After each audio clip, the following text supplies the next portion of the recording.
A ver, la doctora Angélica Jimena Porras Velasco, junto con el doctor Richard Honorio González Dávila, los dos muy conocidos en este último tiempo por su participación pública en el área de la justicia.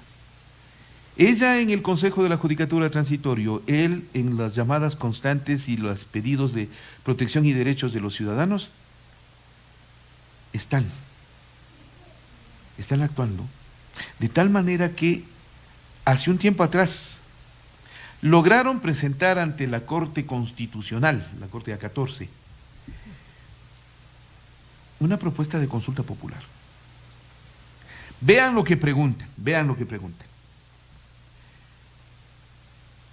que se realice el control constitucional de las siguientes preguntas. ¿Está usted de acuerdo en ratificar las acciones desarrolladas por el Consejo de Participación Ciudadana y Control Social Transitorio desde su posición? ¿Sí o no?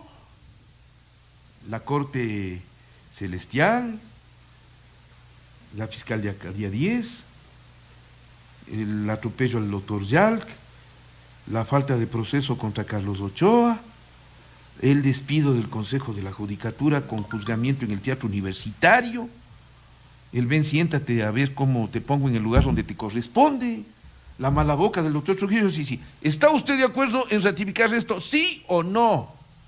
Que nos pregunten. Luego, ¿está usted de acuerdo con la política pública impulsada por el gobierno actual de realizar despidos masivos en los ministerios como forma de atender la crisis fiscal? Los últimos 11.618. Así es. ¿Está usted de acuerdo? ¿Está usted de acuerdo con el plan de privatizaciones que incluye privatizar el IES, el CNT, las empresas eléctricas a las que el Estado es dueño o en las que tiene participación? Consúltenos. Ya decía yo. Angélica Porras, buenos días, buenas tardes, buenas noches. Qué honor tenerle en esta casa. Muchísimas gracias, Francisco. ¿Por qué? Por invitarme. No, ¿por qué hizo esto? ¿Por qué? ¿Por qué planteó esto? Esto tiene una trascendencia para el Estado. Claro que sí. Préstenlo atención, para el Estado. Angélica Porras. Bueno, en primer lugar, queremos decir que eso nos asiste la Constitución para pedirle a la Corte Constitucional que verifique la constitucionalidad de unas preguntas, porque la Constitución nos habilita a los ciudadanos a ir a consulta popular, nos habilita a los ciudadanos a pronunciarnos sobre un programa de gobierno, sobre la política estatal, nos habilita inclusive a los ciudadanos para controlar el poder. Eso lo hace la Constitución. Correcto. O sea, no estamos yendo más allá de eso. Por lo tanto, me parece que es necesarísimo que los ciudadanos y las ciudadanas se pronuncien sobre lo que ha pasado en este tiempo con el Consejo de Participación Ciudadana y Control Social Transitorio. Es decir, qué mejor, ya que el origen, aunque indirecto de ellos, fue también una consulta popular, cerrar justamente su trabajo con una consulta popular, que sea el pueblo el que diga si su actuación fue correcta o su actuación no fue correcta. Eso en primer lugar. Y en segundo lugar, ha habido una serie de decisiones de carácter económico de parte del gobierno que no han tenido la preocupación de preguntar a la ciudadanía qué le parece, de preguntar a la ciudadanía que al final es la que va a asumir las responsabilidades y las consecuencias de políticas de esa naturaleza. Por ejemplo, los despidos masivos en el sector público, que no se quedan en el sector público. Eso luego va a ser una exigencia, en cambio, de muchos de los empleadores del sector privado. Y lo que está pasando en el sector público con los despidos se reproduce también en el sector privado. Y hay una serie de despidos de manera muy arbitraria, que además no cuentan con el respaldo y con la protección de la justicia. Correcto. Entonces, estamos ante una situación en la que los ciudadanos no hemos podido opinar. Y no se diga con los proyectos de privatización, porque ya han salido a decir varios voceros del gobierno que van a privatizar, que van a concesionar. O sea, la figura, efectivamente, se puede buscar cualquiera, la privatización, la concesión, pero es algo que deben preguntar al pueblo ecuatoriano, deben preguntar a los ciudadanos, que serán quienes decidan si sí Correcto. o si no. ¿Por qué lo plantea a la Corte Constitucional? Uno, ¿y qué procesos se deben seguir, doctora Angélica Porras? Y una pregunta necesaria. ¿Cuándo plantearon esto? ¿Y qué recorrido ha tenido hasta este momento? Ok, muy bien. Bueno, en primer lugar, corresponde a la Corte Constitucional un examen previo, un dictamen previo de constitucionalidad de las preguntas, correcto, porque estamos hablando de una consulta popular. Entonces, el mecanismo es ir primero a la Corte Constitucional, quien debe analizar si las preguntas son constitucionales, para posteriormente, en cambio, recurrir al Consejo Nacional Electoral para que nos den los formularios para recoger las firmas, porque como esto es iniciativa popular ciudadana, es decir, será a través de la recolección de firmas que se viabilice la consulta popular, entonces primero cabe el examen previo de constitucionalidad de la Corte para ver si es que las preguntas están bien hechas, no son inconstitucionales, y luego habría que ir al Consejo Nacional Electoral. ¿Cuál es el recorrido que ha hecho? Digamos que están dentro de los tiempos. Nosotros hemos presentado más o menos hace 2 semanas esta solicitud, un poquito más, y se ha abocado conocimiento, se ha dicho que se está señalando, que se está analizando y que nos van a contestar dentro del tiempo que establece la Constitución. ¿Cuánto tiempo establece? 20 días. Entonces, estamos cerca ya. Han procesado el caso. Han procesado el caso, tenían que hacerlo porque Sí, no había forma, claro, no había forma de decir que no.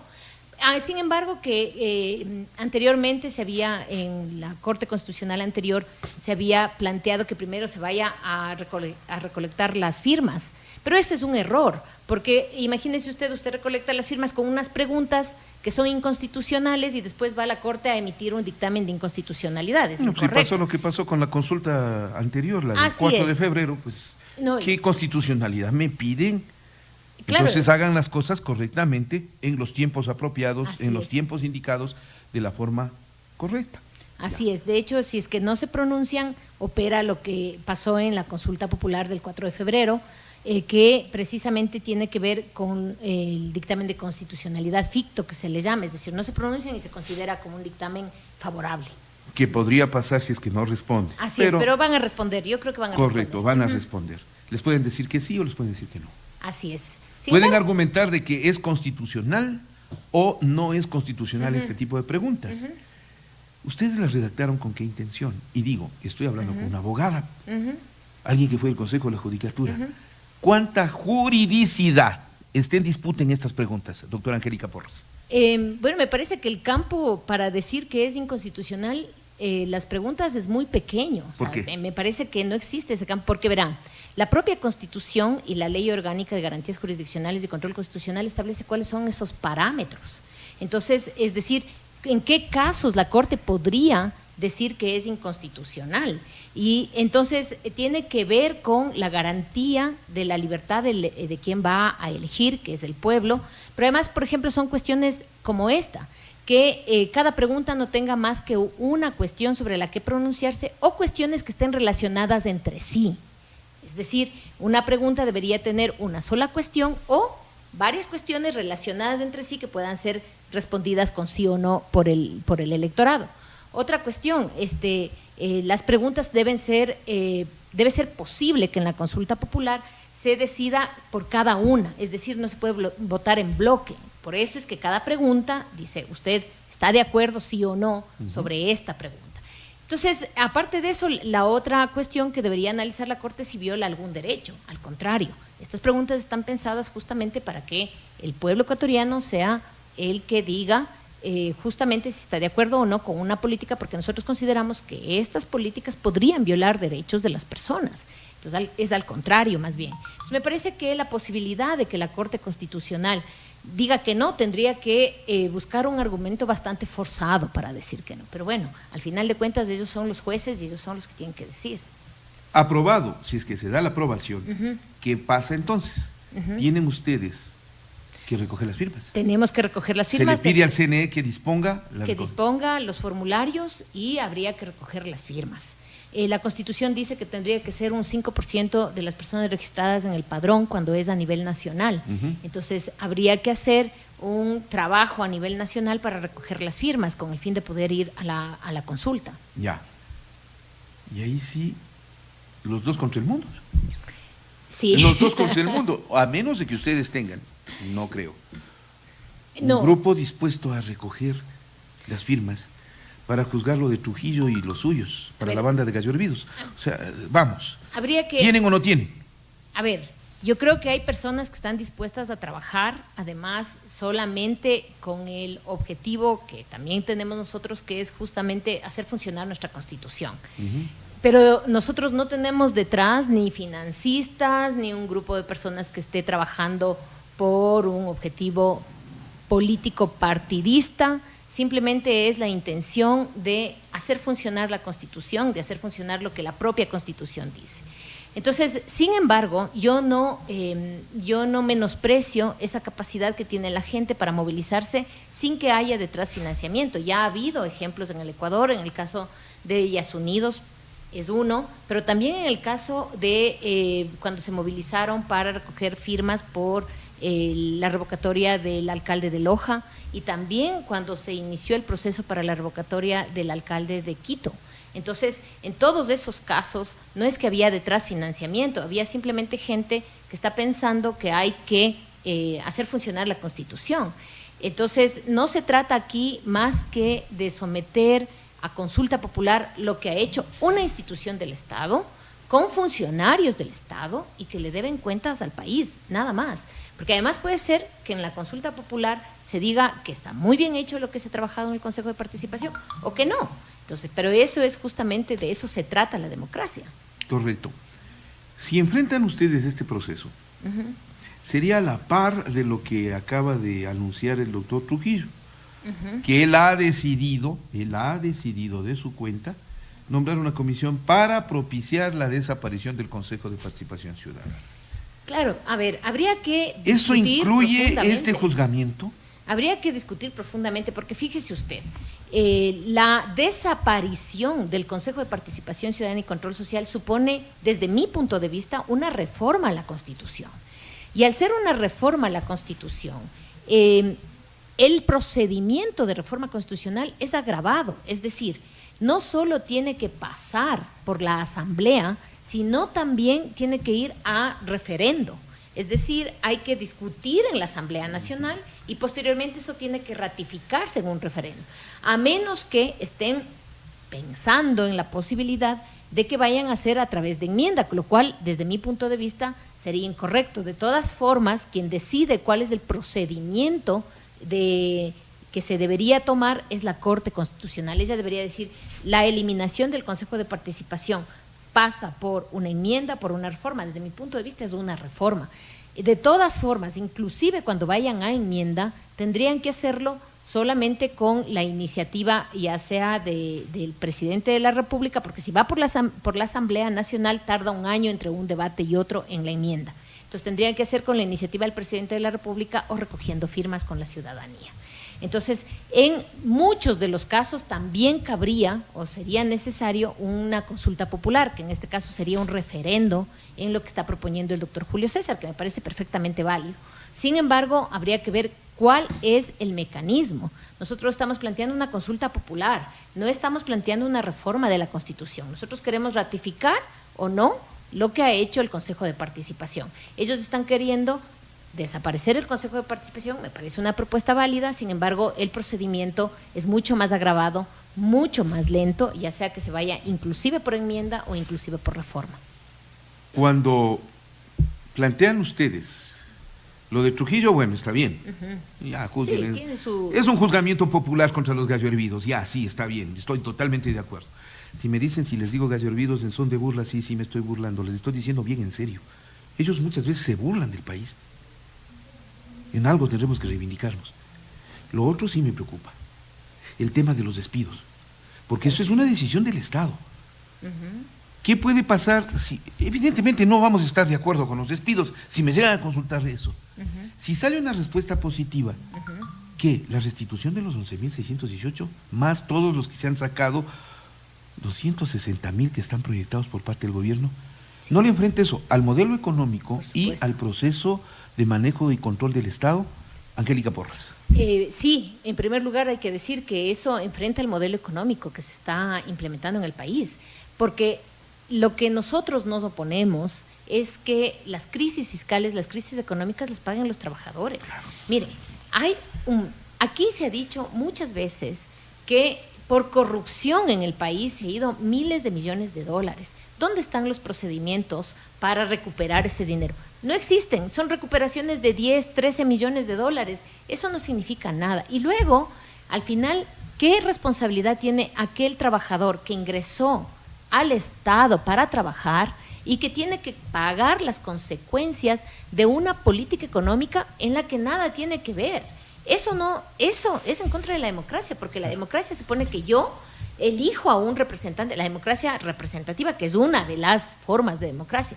Yo elijo a mi representante que va a cuidar por mis derechos, no a ir en contra de mis derechos. Entonces, no se puede gobernar en contra mío. Así es, y además ha habido una serie de acciones para favorecer a ciertos sectores económicos, por ejemplo, condonándoles deudas. Por ejemplo, claro, todos sabemos perfectamente que en el país ha habido ciertos sectores económicos que han tenido un retorno de ganancias muy alto. Entonces, ¿por qué no se habla, por ejemplo, del impuesto a la renta? Usted sabe que el impuesto a la renta es un impuesto directo en el que cada quien paga conforme lo que gana. Entonces, esas son formas para no afectar a las personas que solo tienen para su supervivencia el trabajo. Y además, esto se corre al sector privado. No es que se queda solamente en el sector público, y esto termina siendo luego una reivindicación de muchos empleadores del sector privado. Yo le pongo muchos ejemplos.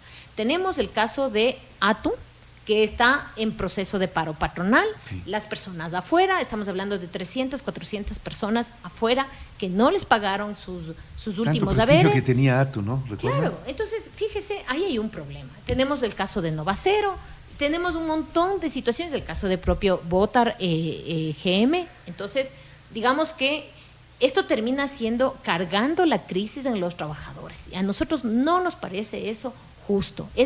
Y sí, es una propuesta en contra del modelo económico, hay que decirlo claramente. En contra de los 4.500 millones Así que es. Se fueron cargando entre multas, remisiones y perdones, con los cuales nos perjudicaron. Así es, y en eso nosotros estamos clarísimos. O sea, eso no es aceptable, y por último, que lo decide el pueblo. Además sería la primera vez. Sí. La primera vez que nos vamos en contra de una política de despido de trabajadores que no es válida. Así es. Una tercera es importante, es vital, contra las privatizaciones. Sí. A ver, ¿por qué quieren privatizar el IES? ¿Estaría usted de acuerdo? El IES no es del gobierno. No. El IES no es del Estado. No. El IES es autónomo, es tripartito, es de empleadores, trabajadores y Estado. Así y es. por lo tanto, que nos tomen en cuenta para tomar una decisión sobre es. Si es posible o no privatizar el IES, aumentar los tiempos de pensiones, andarle quebrando, generando todo un conflicto. Y lo otro, lo del CNT. Así es. No es que porque consulto a los trabajadores, ya puedo privatizar el CNT, como lo ha dicho el señor Cuesta. No. ¿Por qué plantearon esto? Bueno, nuevamente pensamos que, el sistema de privatizaciones termina teniendo una repercusión muy fuerte sobre el derecho de acceso a los servicios públicos, porque eso permite librar el establecimiento de tarifas al sector privado. Y eso supone un encarecimiento de todos los elementos que allí se privaticen, ¿no? Entonces nosotros creemos que hay ciertas cuestiones, y más en países como el nuestro, en el que el Estado tiene que estar a cargo. Primera cuestión. Segunda cuestión, muchas de estas empresas lo han hecho bien, entonces ahora se pretende privatizarlas, es decir, una vez que se ha hecho el trabajo duro, entregarle al sector privado. Qué lindos que son, ¿no? Y el tema del IES es una cuestión muy seria. En primer lugar, como usted ha dicho, y en eso coincidimos totalmente, el IES no es ni del gobierno ni del Estado. El IES es de los trabajadores. Es de los empleadores. Y de los empleadores. Es del Estado en una parte. Es una parte chiquita es del Estado, en una parte también es de los empleadores, y sobre todo es de los trabajadores. Ahora bien, cierto es que el IES tiene ciertas dificultades, pero esas no son responsabilidades de quienes somos los afiliados, esas son responsabilidades de quienes tomaron esas decisiones inadecuadamente y que utilizaron de mal manera los fondos del IES. ¿Es necesaria una reforma al IES? Claro que sí, pero tienen que consultar, tienen que discutir, porque eso se convierte solo en un lenguaje de expertos. ¿Cómo puede ser solo un lenguaje de expertos si nos perjudica a todos? Entonces, esos debates hay que llevarlos a la gente que está en el IES, es decir, a la gente que utiliza los servicios del IES, que utiliza la salud, que utiliza las pensiones, que básicamente es un sistema de seguridad social que atiende a todos los trabajadores. Entonces, desde mi punto de vista, no solo que no podrían privatizarse el IES, sino que además cualquier discusión en torno al IES debemos opinar todos. Y no solo el IES. Y no solo el IES. La Corporación Nacional de Telecomunicaciones. Exacto. Y con eso empezarán con todos los servicios. Esa es justo la preocupación, porque verá. Claro, luego pasamos a las hidroeléctricas, así de fácil. Verá, ahorita, por supuesto que lo del IES se dice entre pasillos, ¿no? Porque es difícil salir con una manifestación de ese tipo. Sin embargo, si empezamos con el CNT, si empezamos con las hidroeléctricas y ya se dice, es que hay que privatizar el IES, es que el tema de salud en el IES no es rentable. Claro, no es rentable en el tema de salud en el IES y nunca va a ser rentable. ¿Por qué? Porque ese no es el objetivo del IES. El objetivo del IES es justamente acudir para aquellas personas cuyos padecimientos o lo que sea no son rentables para ninguna institución. Entonces, si nosotros privatizamos el IES, ¿quién va a cubrir a todos estos trabajadores que tienen un sueldo básico? Entonces, es fundamental que esta sea una discusión de la sociedad entera y nosotros creemos que esa pregunta tiene dos sentidos. No solo que el pueblo se pronuncie, sino abrir un debate serio sobre lo que es la reforma del IES y que no sean 3 o 4 personas conocedoras, entre comillas, del IES las que van a decidir cuál es nuestro futuro, porque ahí están nuestras pensiones. Este tema es tan importante que el único que ha merecido es negativas del doctor Paul Granda. Claro. El doctor Paul Granda lo que hizo fue mandarnos a sus troles, y les digo porque esto es evidente, entren a la denominada columna de hashtag en Twitter, prensa mediocre. Ya. El pasado fin de semana el señor Granda anunció en Radio Tomebamba que se procedía con la privatización casi del IES, el aumento de tiempos de los jubilados, el manejo de pensiones de distinta forma, eliminación casi de los hijos de los afiliados para que sean atendidos en el sector de salud y demás. El FUD le declaró persona no grata. Claro que no le creo yo mucho al FUD, no les creo. Tengo mis razones. Claro. Pero de inmediato se lanzaron en una campaña, pero violenta, virulenta, una serie de muchachos de mano del señor doctor Paul Granda a defenderlo. Claro que han fracasado, en las últimas horas han fracasado, pero el doctor Paul Granda está guardando mucho silencio. Doctor Granda, usted siempre ha sido buen amigo de esta casa, usted está invitado, no siga la tendencia impuesta por el señor Michelena de aventar la piedra y guardar silencio, o impedir a los ministros a que vengan a este espacio y se limiten a responder por Twitter. No vale. El tema del IES amerita que se discuta más allá del Twitter. Por supuesto. Más allá del Twitter. Sí merecemos un debate nacional sobre el tema. A ver, terminemos. Doctora Angélica Porras, tiempo que tiene para responder, ¿cuánto le queda de tiempo a la Corte Constitucional y qué espera de ello? Bueno, le quedan en realidad pocos días, yo no tengo la cuenta exacta, pero le quedan pocos días. Menos de 10. Menos de 10 a la Corte Constitucional. Bueno, yo espero que se atienda a la Constitución, es lo que yo espero. Espero que justamente las personas que están allí, de quienes tengo la mejor opinión, acudan nuevamente a la Constitución como el único espacio, el único cuerpo que les debe regir en sus actuaciones. Y en ese sentido lo que yo espero es que sea conforme a derecho, no espero más. Veamos, entiendo también que es complicado porque estamos yéndonos contra una política económica, estamos poniendo el dedo en la llaga en cuestiones muy complejas como la del IES. Fíjese usted que en el tema del IES se ha discutido por muchos años si es que salud debe privatizarse o no. Es que lo que andan es tras de eso, no. Claro, y es salud, y con toda la infraestructura que tiene el IES en salud, con toda la capacitación, el equipo que tiene el IES en salud. O sea, eso me parece a mí que por lo menos como mínimo debe pronunciarse el país entero, como mínimo. En la reforma en general y no se diga en una propuesta de privatización. Verán, tomarán en cuenta lo que está pasando. Por mis editoriales en muchas ocasiones a mí me dicen que encabece los procesos y las reclamaciones y las protestas. No. Yo tengo la oportunidad de hablar en un micrófono.